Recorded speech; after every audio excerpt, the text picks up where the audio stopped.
Dipepet banyak klub, AC Milan belum memulai pembicaraan kontrak baru dengan Theo Hernandez. Kisah tentang masa depan Theo Hernandez di AC Milan terus menjadi pusat perhatian jelang musim panas. Meskipun menjadi pilar penting dalam skuad Rossoneri, belum ada pembicaraan resmi mengenai perpanjangan kontrak. Demikian laporan terbaru dari Matteo Moretto untuk harian Cut Offside. Theo Hernandez, dengan penampilannya yang gemilang dan pengalaman sebagai kapten tim, telah menjadi subjek spekulasi dan minat dari sejumlah klub elit. Salah satu klub yang menunjukkan ketertarikan adalah Bayern Munchen, yang melihat Theo Hernandez sebagai pengganti ideal bagi Alphonso Davies. Namun Bayern Munchen bukanlah satu-satunya klub yang tertarik pada servis Theo. Klub Liga Premier Inggris dan bahkan klub-klub Arab Saudi juga dilaporkan memiliki minat terhadap pemain Prancis tersebut. Meskipun demikian, hingga saat ini AC Milan belum memulai pembicaraan resmi mengenai perpanjangan kontrak Theo Hernandez. Sementara Milan diperkirakan akan meminta kisaran 70-80 juta euro jika klub manapun ingin merekrut pemainnya tersebut. Belum ada kemajuan dalam pembicaraan dengan klub manapun pada tahap ini, menurut laporan tersebut. Spekulasi tentang masa depan Theo Hernandez tetap menjadi cerita yang menarik dan akan terus dipantau oleh para penggemar AC Milan dan pengamat sepak bola. Dengan keputusan yang belum diambil dan minat dari klub-klub papan atas, nasib Theo Hernandez di San Siro akan menjadi topik yang menarik dalam beberapa bulan ke depan.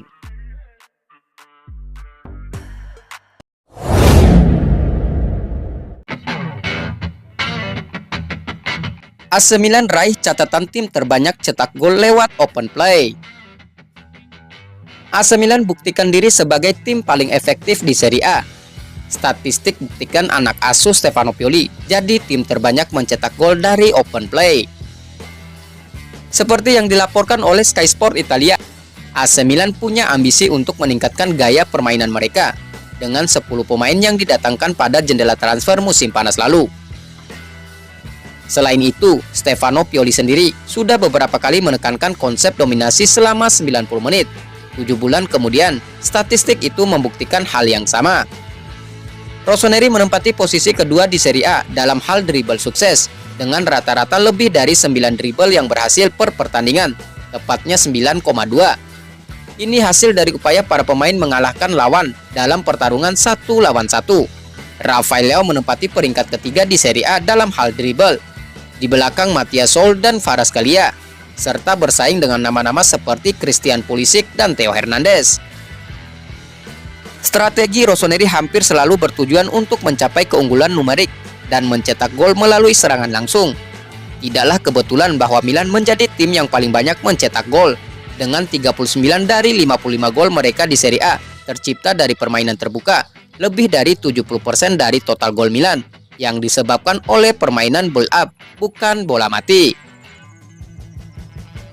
Ketika mendekati gawang lawan, AC Milan juga memiliki keberhasilan yang signifikan. Rossoneri berada di posisi kedua setelah Roma dalam hal mengungguli jumlah gol yang diharapkan. AC Milan telah mencetak gol 5,46 kali lebih banyak dari nilai XG mereka, menunjukkan efektivitas mereka dalam menyerang dan mengeksploitasi peluang dengan baik. Dengan keunggulan dalam bidang dribble dan keberhasilan dalam mencetak gol dari permainan terbuka, AC Milan memiliki potensi strategis yang dapat dimanfaatkan oleh Stefano Pioli untuk meraih kesuksesan lebih lanjut di akhir musim ini.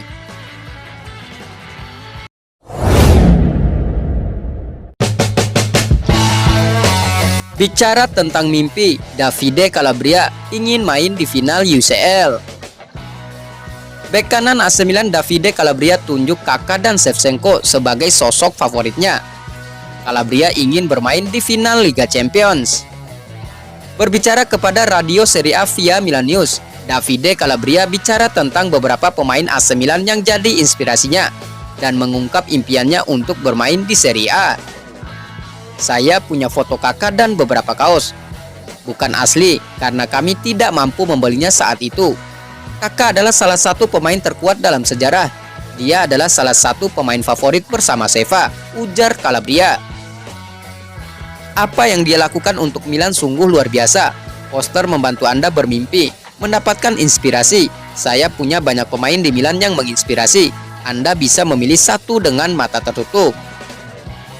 Melihat idola Anda mencapai level tersebut, mereka memberi Anda sesuatu yang ekstra untuk mencapai posisi mereka saat ini. Calabria kemudian bicara tentang impiannya, di mana dia mengaku sangat ingin bermain di final Liga Champions. Impian saya adalah bisa bermain di Serie A. Saya rasa saya bahkan mendapat surat kecil dari suatu tempat yang mengatakan bahwa saya bermimpi bermain di final Liga Champions. Tanpa terdengar sombong, saya selalu mempercayainya. Hal ini membuat saya keluar dalam jangka panjang dibandingkan dengan anak-anak lain yang memiliki bakat lebih. Rencana B, saya telah mendorong sekolah pertanian dan saya selalu tertarik dengan dunia anggur. Saya masih bersemangat tentang hal itu. Saya tahu itu adalah sepak bola atau jalan lain.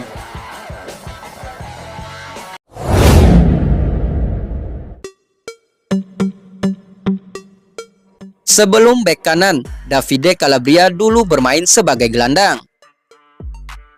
Sebelum bermain sebagai bek kanan AC Milan, Davide Calabria mengaku bermain sebagai gelandang. Bahkan sampai saat ini, dia menyukai posisi tersebut. Bagi Calabria, AC Milan bukanlah sekedar klub sepak bola, tetapi adalah segalanya. Rossoneri telah menjadi bagian dari hidupnya sejak dia masih kecil. Tumbuh dalam keluarga yang mencintai klub tersebut. Berbicara kepada radio Serie A via Milan News, Davide Calabria ditanya tentang arti Milan, baik sebagai penggemar maupun kapten tim, dan perjalanan karirnya di mana dia awalnya bermain sebagai gelandang tengah. Semuanya ini adalah hidupku. Saya tumbuh di keluarga yang mendukung Milan, dan saya pergi ke stadion sebelum mengenakan seragam. Ini adalah jalur pertumbuhanku sejak aku berumur 11 tahun, ujar Calabria. Saya sudah menjadi penggemar Milan saat sebelumnya. Paman saya mencoba bersama Juve tetapi tidak berhasil. Pertama kali saya di San Siro, saya berusia 6 tahun, dan itu adalah Liga Champions. Itu adalah Milannya Ancelotti, sebuah tim yang luar biasa, salah satu yang terhebat dalam sejarah sepak bola. Saya tumbuh di tim desa, dan mulai bermain pada usia 5 tahun bersama teman-teman. Saya bermain di mana saja, di sekolah, dan sesudahnya. Saya mulai bermain sebagai gelandang pada usia 5 dan kemudian 7. Saya lebih baik di tengah lapangan dan saya selalu suka berada di tengah lapangan. Bahkan sampai hari ini, saya menyukai posisi tersebut.